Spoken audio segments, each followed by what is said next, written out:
Hello there, ladies and gentlemen, how you doing? It's Alexander Hilly123 here, and it's time for a new video. And as you can see from the title, it's another pickups video today. My first in a good 2 to 3 months, as is usually the case. Those are usually the rules we go by. But no glasses for this video, because you always see the glare. There's the glare. So I'll take them off, but I can see jack shit. I need a new pair of glasses, ladies and gentlemen. What can I say? I have to stare at a computer screen for 8 hours a day. And it's making my eyes worse. I can't see jack shit right now. I'm going to book an eye test very soon. Very concerned, actually. Nah, my eyes have just gone worse and I need a sharper, more focused pair of lenses, I think.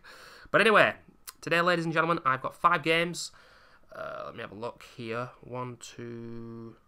Well, I've got a mixture of games that can both be played on the Xbox 360 and also the Xbox One. So there you go. 4 are physical, 1 are digital. Let's waste no more time. The first one is Fear 2. And I think Fear 1, the original, was in my previous pickups video. But at the time, I hadn't played the game. And I can tell you now that Fear 1 was a really solid game that I enjoyed. But I can also tell you now, having completed this a while ago, because as soon as I bought Fear 2, I played it. But when I played Fear 1, I took a few weeks to actually complete it. I started playing it. But this, I did not enjoy. Way more emphasis on action over horror, the atmosphere and the darkness and things that made the first game so good. They abandoned with this game, but it still got pretty solid reviews, so I got it. It's the third game, which is the one that not many people like. Added co-op and complete, like, no atmosphere or pacing or horror elements. It's just a flat out 100% action fest, and people didn't like it, but that's the way I felt about this game. You know, being in power armor, rocket launchers being fired at you, turrets, it just didn't suit the game, and I also didn't think it worked very well, because, you know, there's a few games here that are first person shooters, and the pickups that are first person shooters are very fast paced, but I enjoyed them, but it just didn't suit Fear for me, and I did not enjoy it at all. It made me angry in parts. I can't remember why, but it just did. And I won't be buying Fear 3 because of it, unfortunately. I mean, I only paid £2.50 for this, but maybe other people will enjoy this, but it wasn't for me.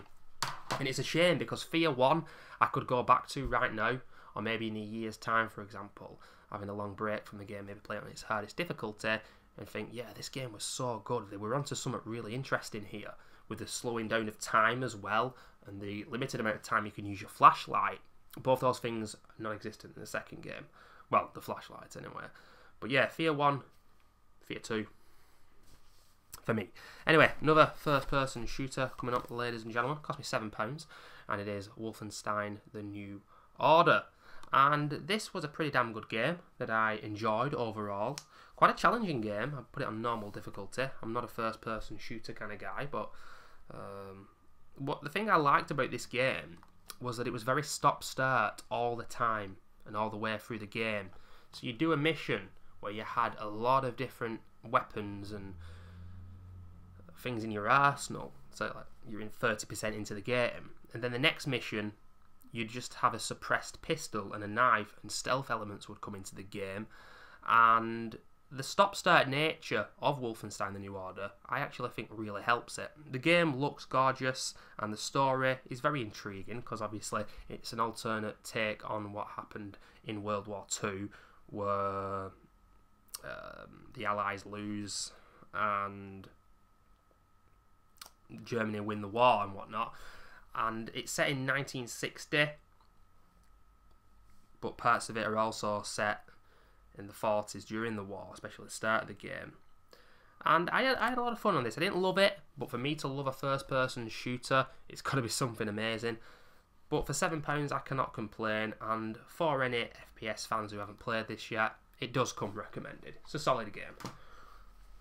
And next, ladies and gentlemen, is a game I'm really intrigued to play, and I haven't started it yet. I need to change that. It is Condemned.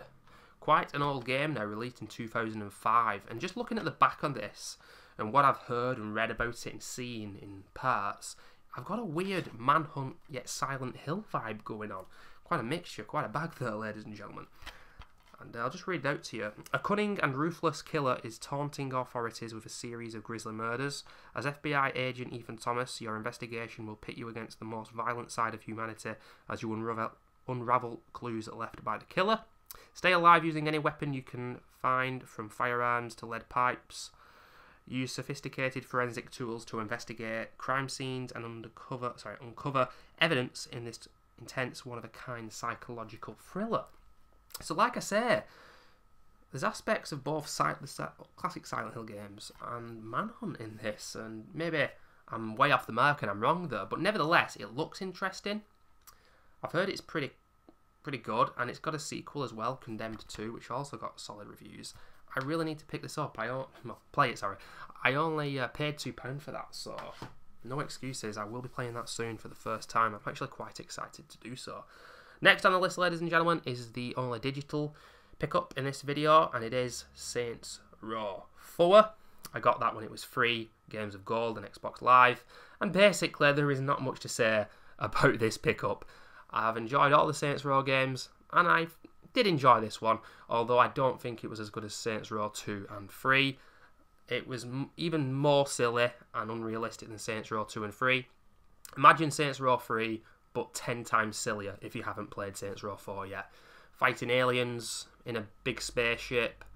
You're the president of the United States. You can edit and change your character to look like anything now. It's just absolutely balmy. Good fun, but I plugged in about 17 hours of the game, and it was 60% of the way in, I think, but I hadn't completed the story, and I've not gone back to it since. So there's a lot of games in the last year or so that I've played, I've enjoyed, but after a while I'm like, I want to complete the game now. Maybe it's because I'm older and I'm much more busier than I used to be, but I'm finding I get like 15 hours into a game and I'm wanting it to end. Now obviously, if you're playing somewhat of an RPG game or an open world game, something which Saints Row is an open world game, then you're not necessarily going to complete it. But I think that's another reason why I like linear story-based games.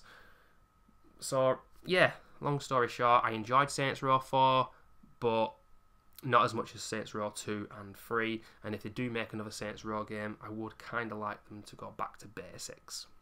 And finally, on the pickups list, ladies and gentlemen, there's not too much I can say about this one because I haven't played much, just the first couple of hours of the first game, but it is Borderlands 1 and 2. Yes, that's right, the first two games on the Xbox 360. And I was wondering how to buy these because I believe that the first two games are on the Xbox One, but also you can get the second game and something called the pre-sequel on the Xbox One and PS4. And I was wondering how to go about doing it. I thought maybe I'd buy Borderlands 1 and 2 separate on the 360 as well, because Borderlands 1 was free, I believe, on Xbox Live Gold a few months back. But I picked this up for £6, so both games are £6, you know, you can't really argue, you can't complain there. And this game I can't speak much about. All I will say is I believe this game is renowned for the amount of weapons that you can use, and there are a whole host of them with all sorts of pros and cons and perks that work well against different enemies, and that's what appealed to me with this game. I've played a few hours, I was enjoying it, and it was quite easy, and I was thinking this game is actually really easy, and then it puts you into a boss battle which is ridiculously hard, and I think that's why I came off this game, because there was a very bizarre and unexpected difficulty spike from absolutely nowhere. I was enjoying it, and then the boss battles, I just kept dying. And it's a kind of Bioshock situation, I think, anyway. I can't remember. It's about a month back since I played this now. But it's kind of a Bioshock situation where when you die, you come back with the amount of ammo you had previously. But I think, I'm not 100% sure about this, but I think the enemy's health rejuvenates. So the more you die, the harder and harder it gets. I might be wrong there, but I think that's the case. And I never went back to it. But I'm not saying I dislike it. I'm just saying I need to sit down and give it the time it deserves when I'm free. But there we go, ladies and gentlemen, 4 physical and 1 digital pickup. And on this list here, I already have 2 physical games and digital games I've purchased since all of them. Obviously, my rule is no more than 1 pickups video every 2 months, and I have to at least showcase 3 physical pickups within each video. So we're very nearly there now, and I am going to, well, I've already purchased a game, not saying what it is. It's on another console, ladies and gentlemen. But yes, I'm very excited because I'm buying a lot of games for a new system Need I say more? It's called the PS4, ladies and gentlemen. So I'm basically buying a PS4 and a second-hand PS3 because I want to finally play a lot of the exclusives that I never got to play because I owned and do own a 360 and an Xbox One. Bloody hell. Okay, I'm going to stop talking now. 10 minutes, that's standard for these pickups videos, so I'm going to end it. Thanks for watching, ladies and gentlemen. I'll see you soon.